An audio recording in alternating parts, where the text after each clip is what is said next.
So, good morning, everyone. Actually, a very early morning today here in Oxford. Thank you for joining us today on the panel. And our topic today will be around responsible AI in a digital society and the opportunities for early stage technology startups. So, before this conversation starts, I just want to say a huge congratulations to QuantPi on your recent pre-seed founding round, which you raised 2.5 million euros from top investors, leading angels, and industry experts. So what do you feel right now? Like now the news is out in the world. Yeah, thank you very much. It's like it has been 20 minutes that it's out to the world, and I don't know, we are overwhelmed and super happy to start the day with the discussion with you and Sten, and are very excited. Yeah, this is indeed impressive number and just a huge congratulations.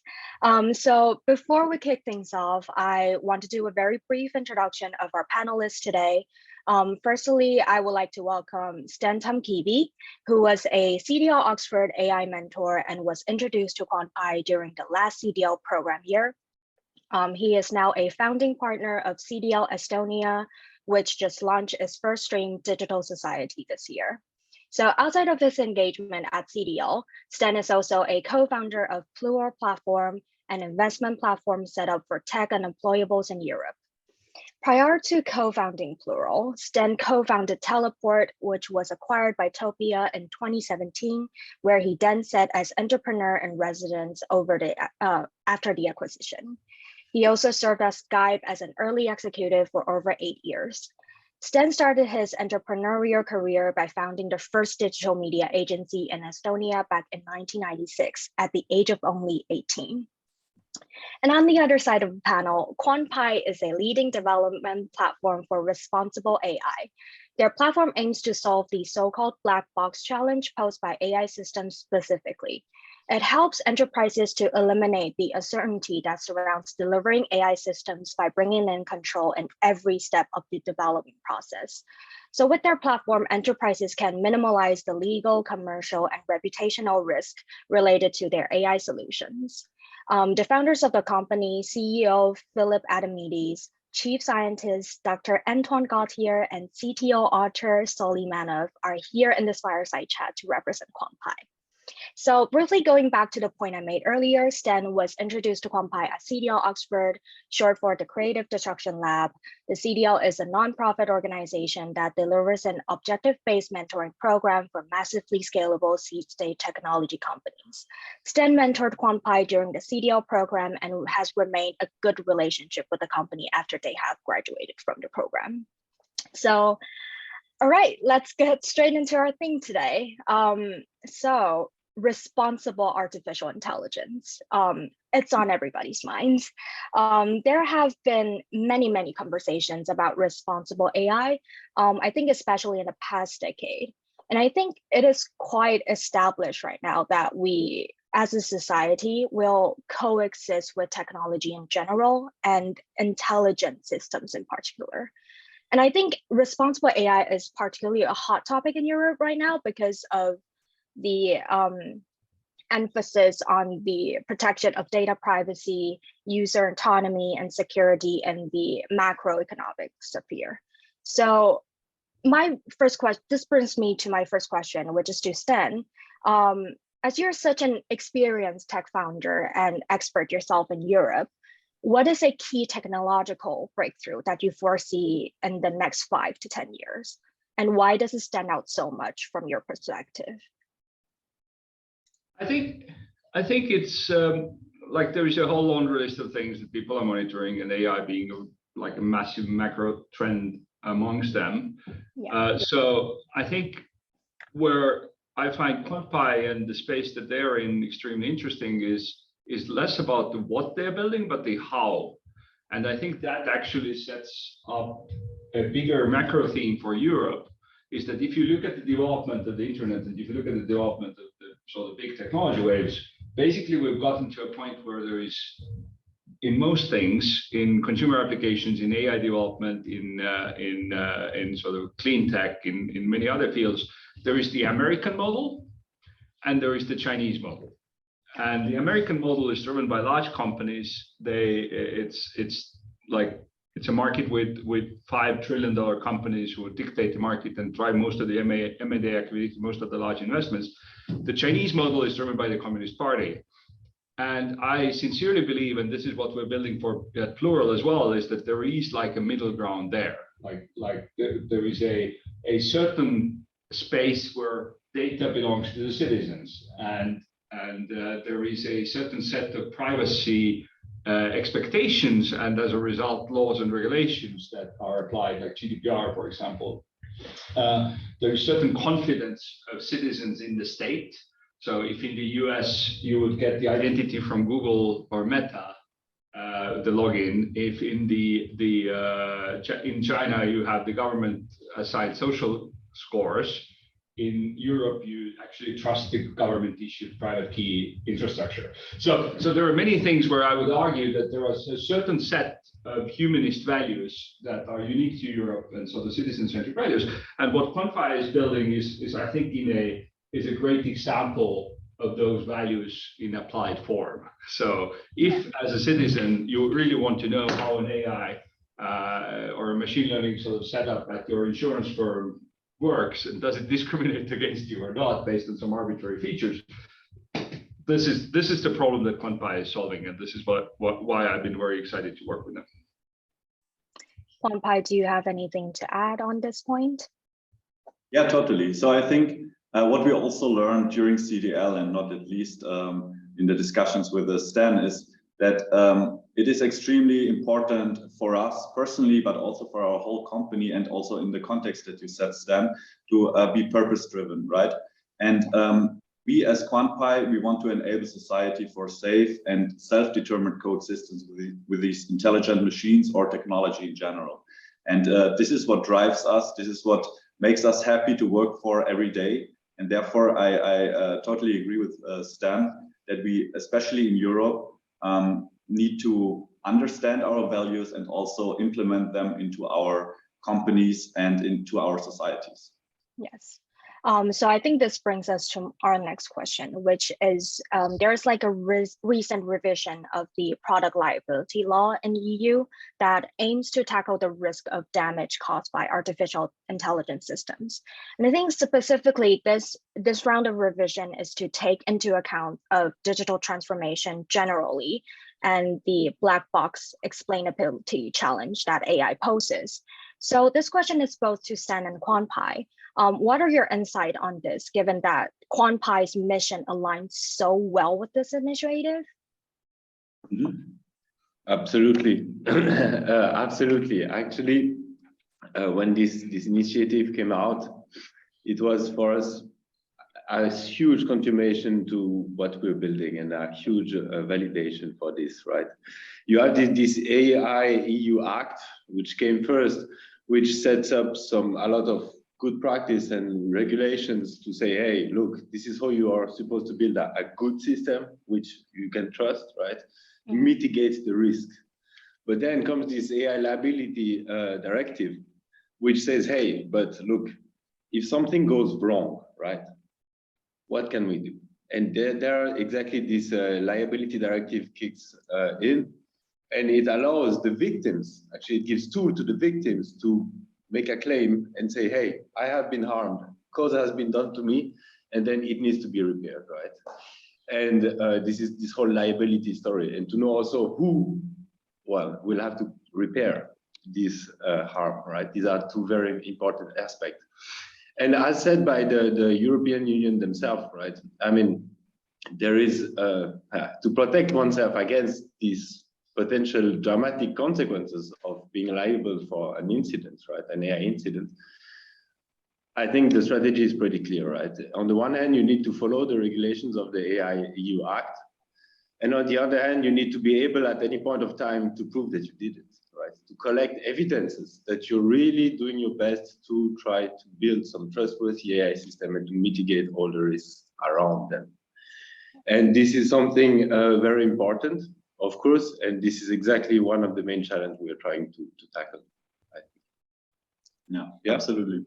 And if I may add, the directive that Anton mentioned, this is basically the teeth of the Artificial Intelligence Act, because before it were the best practices and rules, as Antoine mentioned, but with this directive, the responsibility is on the side of the AI builders, of the companies that are bringing out AI applications. And as Antoine mentioned, they have to bring or prove that they are following these best practices.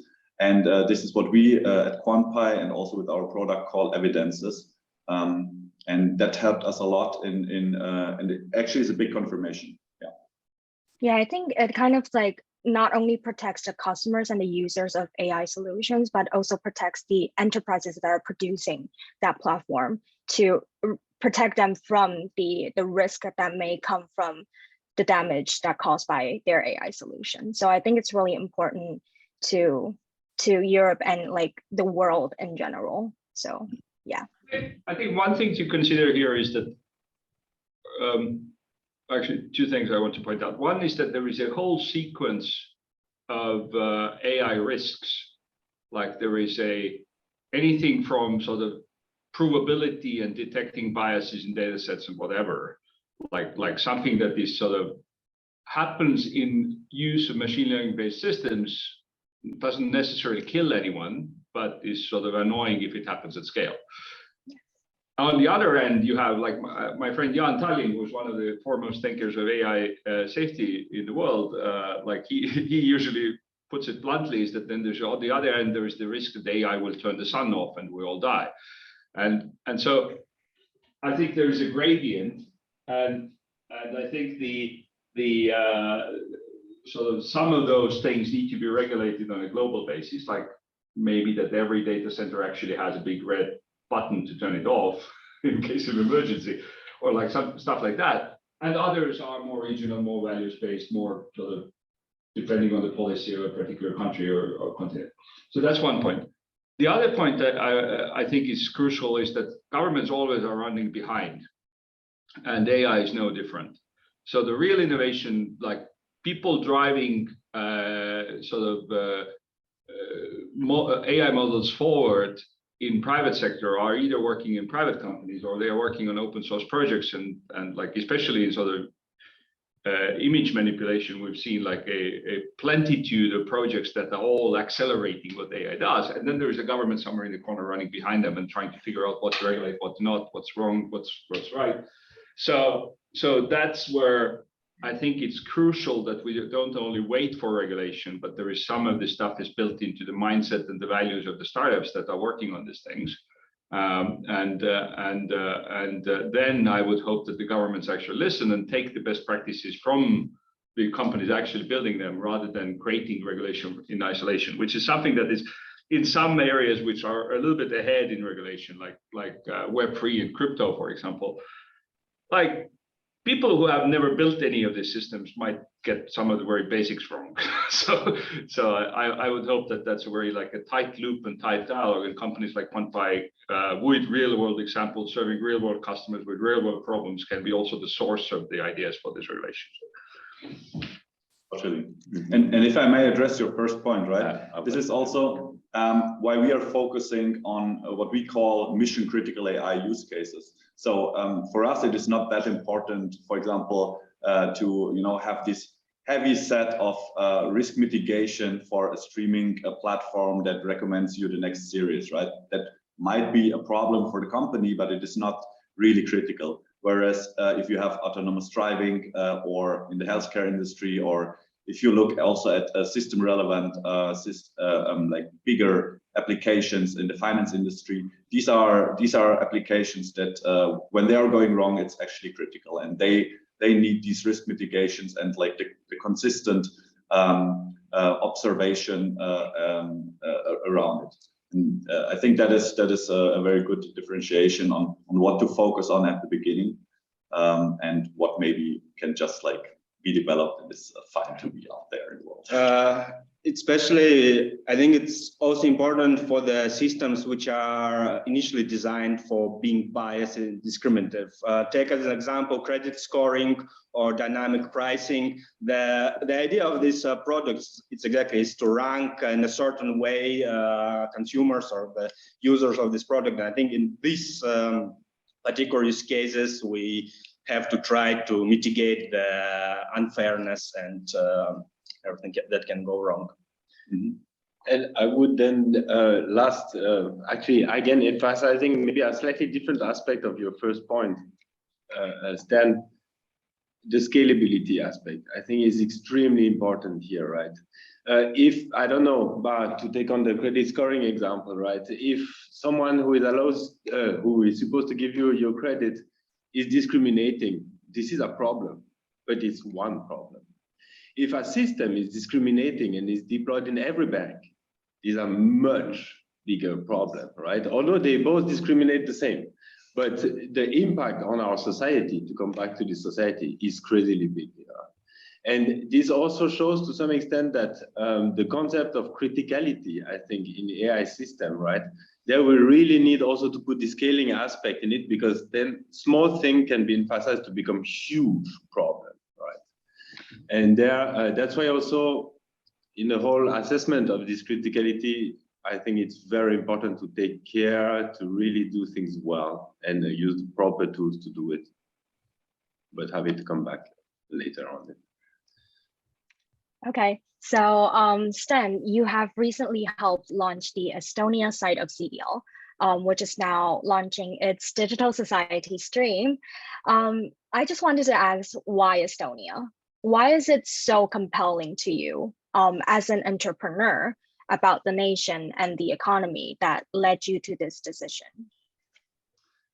Well, Estonia is the most advanced digital society on earth. It's very simple. Basically, I think that's an example that kind of relates to the discussion of today as well, where in a tiny country that went through a very clear economic reset in the 90s when we were regained independence after the Soviet occupation, like systems were started from a clean slate. It overlapped with the era of open internet systems, and we didn't really distinguish between what's private, what's government. So you have these weird things, like I've lived in Silicon Valley for a sizable share of my life. And it's like the contrast between the Apple Store experience and the DMV experience, getting your driver's license, is night and day. Like in one place, you have the most beautiful consumer experience. In the other place, you stand in line for like 5 hours and don't understand what's going on.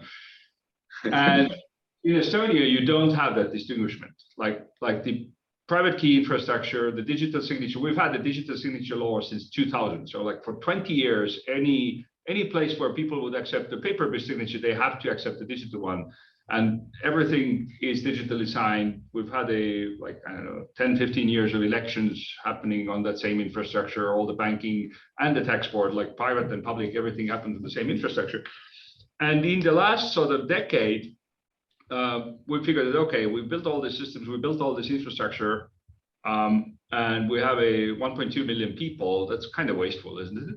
And so why don't we open it up and have other people around the world who would like to participate in and using those things, like kind of playing on the distributed work and global sort of borderless nature of work that we see today, to use these systems. And that has given birth to things like the e-residency program, where anybody can become an Estonian e-resident and be part of that infrastructure. I think last year, about 20% of all companies founded in Estonia were not local. So people are using e-residency to do actual business through the country and so forth. And so I think CDL Estonia is a natural step on that, is that if there are startups that want to build on the infrastructure that actually is already there, and not just technically there, but ubiquitous and used by people. So you can roll out services, and it can be something from somebody wants to build something around sort of government services, somebody wants to build something in healthcare and just wants to rely. We have a biobank that has a few 100,000 Estonian DNA samples, but coupled with all the other data that people can give you access to if you are an Estonian resident and so forth. So that's where this sort of digital society theme came from, and we're starting rather broad and wide. So there is in the first batch that is happening in a few weeks now, there are companies from cybersecurity to IoT to healthcare to AI And over time, that might split into more specific themes. But as with any new CDL site, it makes sense to get going with one stream and see how it evolves, like Oxford did. Yeah, I think digital society is like such a broad concept. And I know, like, I've talked to one of the Estonian site leads, and I think she told me that the Estonian government is very keen on transforming, or you are already in the digital society sphere already. So I think there's certainly a very special place for artificial intelligence that fits within this concept. Could you probably dive more into like how responsible AI, like the products that QuantPi offers, fit into this vision of digital society? I think similarly, as I explained, there are applications on private and public side. Like right now on government side, there is a lot of focus on predictive systems, like simple use cases, like why would they, like in most countries in the world, when a baby is born, people would need to think, where do they file applications to name the baby, apply for some support, figure out the healthcare stuff, and so forth. In Estonia, you don't have to file any forms, but you have to sort of click the right buttons. And now the next stage obviously is, okay, how can you preempt that? And why, like, these buttons should not be pressed by humans. Like if a baby is born, all these other systems need to be triggered to do the right thing unless there are any exceptions. And that can be like there is stuff that can happen on individual level, like this example, or also like there are people experimenting on looking at tax court data. If Northeastern Estonia and certain county payroll taxes in a given month that are visible in real time, like show some trend in local economy because of the macro environment, maybe sort of some support measures or something can be preemptively directed to that sort of geographic area. Like you can do this on macro level as well. Anytime any of the systems make an actual decision, like it would be great to know why. And that's where QuantPi comes in. And on the flip side, like any CDL Estonia participant or the company joining in this batch or the future ones, if they build anything on machine learning, if they build anything on large data sets, if they automate that sort of processes, hopefully that will be a fertile ground for future QuantPi customers as well. Great to hear. Maybe one comment here. I think also what could be the motivation to also use QuantPi or to mitigate risks during the development process? It is not only the regulatory pressure that is important here. We see it really also as an improvement of the development process and speeding up and bringing these applications faster into the deployment. Because what we see also in the real world out there, even without the regulations being in place, is that companies have their internal risk frameworks. And before you deploy such a huge and mission critical system, you want to make sure that it's going well. Also, just purely out of the reason that you don't want to damage your reputation as a private company, for example, or also as a government. We have seen dramatic incidents in the past. So the reputational aspect, even without the regulatory aspect, is a big driver, as well as the speed and the cost efficiency during the development process. So seeing it from that perspective, it is actually driving innovation rather than holding innovation back or over-regulating anything. Yeah, I think this kind of brings us to our next question, which is, I think you were QuantPi was mentored by Sten at CDL, Oxford. And I think one of your initial discussions was customers. Why do they need this platform, and how can this platform help them achieve? Why is it so important to you to deliver explainable, responsible AI to your customers and society as a whole? Like, is there a story behind this? Yeah, so we learned a lot during this CDL stream and had a lot of discussions with Stan about our target customers, the industries, etc. And we started obviously super broad and wide because I mean, you can derive it from our discussion right now. Trustworthy AI or responsible AI is needed everywhere where mission critical AI use cases are running. And therefore, the potential field of application is very, very broad.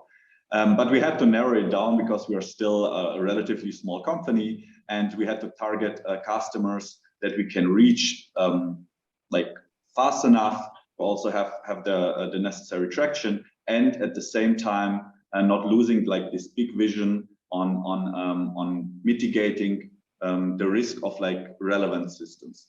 And we drilled it down to industries that are traditionally already relatively like highly regulated. So they are used to regulations, they are used to deal with mission critical systems in general, even if it's in the traditional world. And therefore we started with the healthcare industry, the financial industry, and in the field of like autonomous driving. And there we are going relatively opportunistic to the enterprises that are relatively far in the AI transformation. So we're looking for companies that are basically having AI use cases already in place and are just before the deployment, or like basically want to get their applications running. And the last step to be done is basically doing all the necessary checks for your reputational, to mitigate your reputational risk, but also in the future, obviously the legal risk. It's if you look at QuantPi's fresh website, the first thing you read down is eliminate uncertainty. The working title of that during CDL was keep people out of jail. It's basically like it's this old kind of framework between exactly. So it's this old sort of adage or framework for thinking about startups is like, is the product a vitamin or a painkiller? And explainable AI is rife with hundreds or thousands of use cases that are vitamins. Like they make people feel better and they give more confidence and so forth.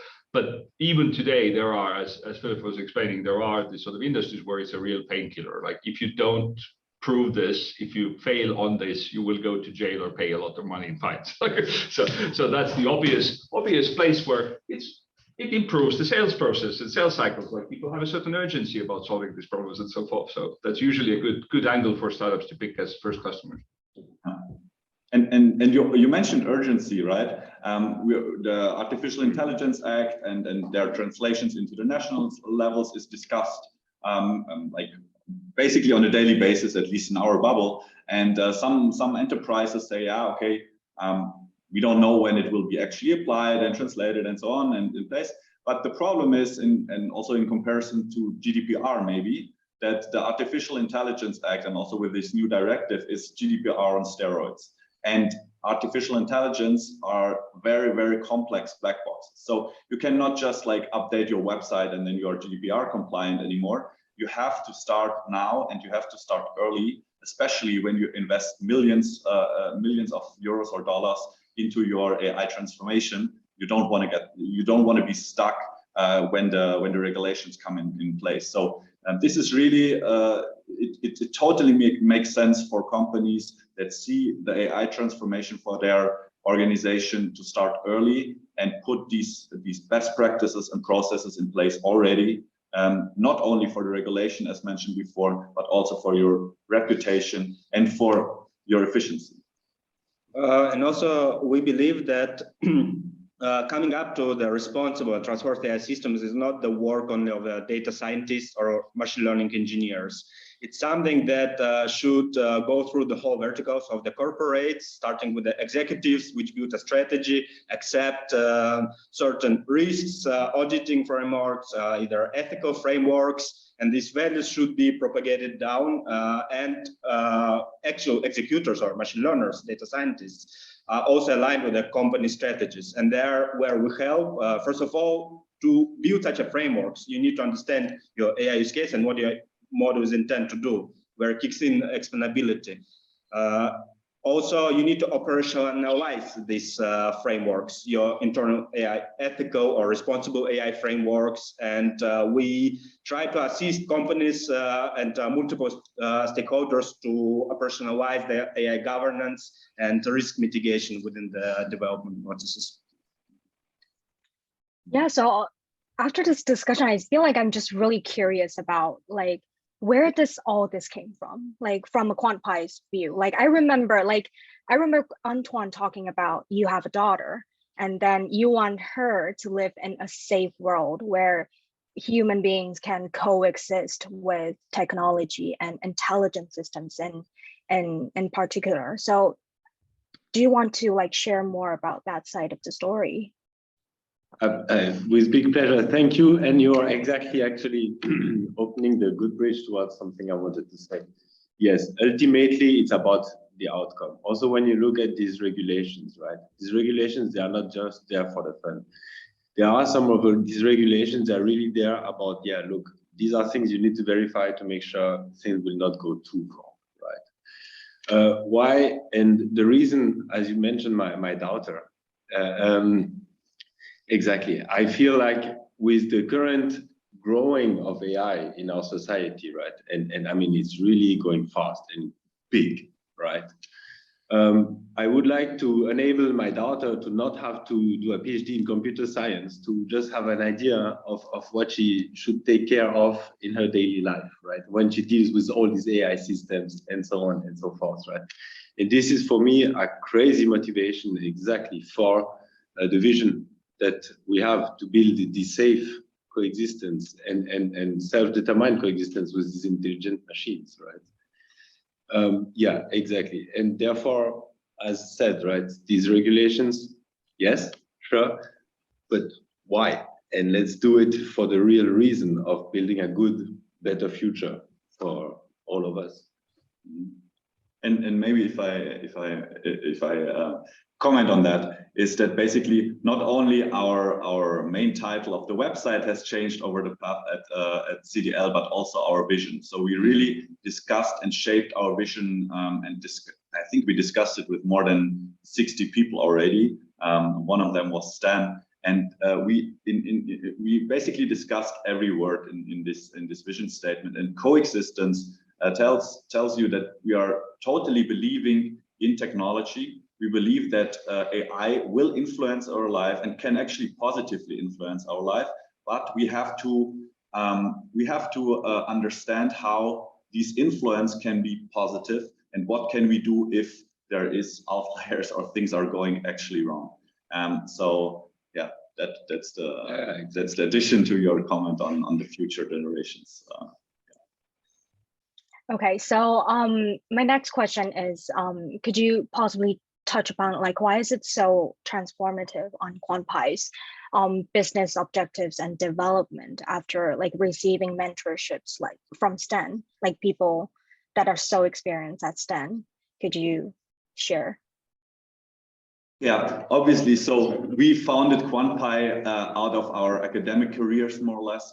We were in research, working on a technology, and Stan with his years of experience in as entrepreneur, as investor, but also having this like much more holistic view of the world and understanding these macros much better than we do it, helped us a lot in shaping a path that on the one hand helps us to follow this bigger vision that we formed, but also put it into practice. So we break this vision down from 10 years to 5 years to 3 years and the next 12 months. And I think that is something where Stan had a huge impact on us, on not losing the vision, but also making sure that you understand what you're going to do in the next 12 months, in the next 6 months, and also in the next 2 weeks, right?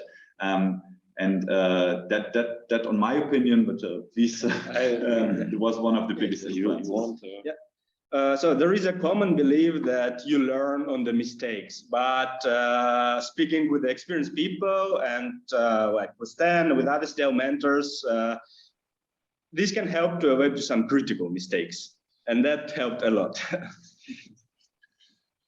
One thing I learned in particular from Sten, and thank you so much for that. Right, I remember at the really beginning how much input you gave, at least to me, on how to shape ways to verify hypotheses.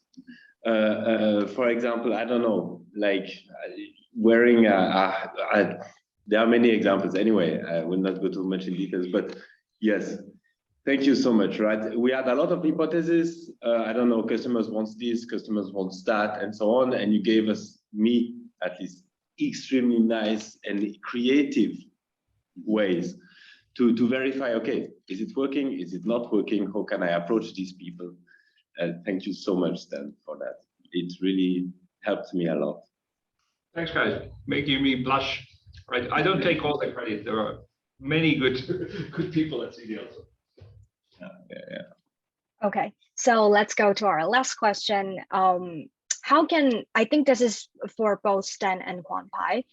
How can early stage startups and future founders with innovative technologies like QuantPi seize the opportunity to become transformative on a wide scale, but also just be aware of the pitfalls along the way? Sten, do you want to go first? I was very glad to hear some of the things that you picked up from CDL. It's like it's a very common thing for, like, in a founder's head. Like, you wouldn't found a company if you didn't have a bold vision of the world after you're done. And the issue with that is that that's usually, like, a typical IPO is 10 years and $100-200 million of capital away. So the question is that what do you do with the first 12 months and the first few million, as you know, now guys have banked. So narrowing it down and building the first sort of stepping stones that form that path is tricky.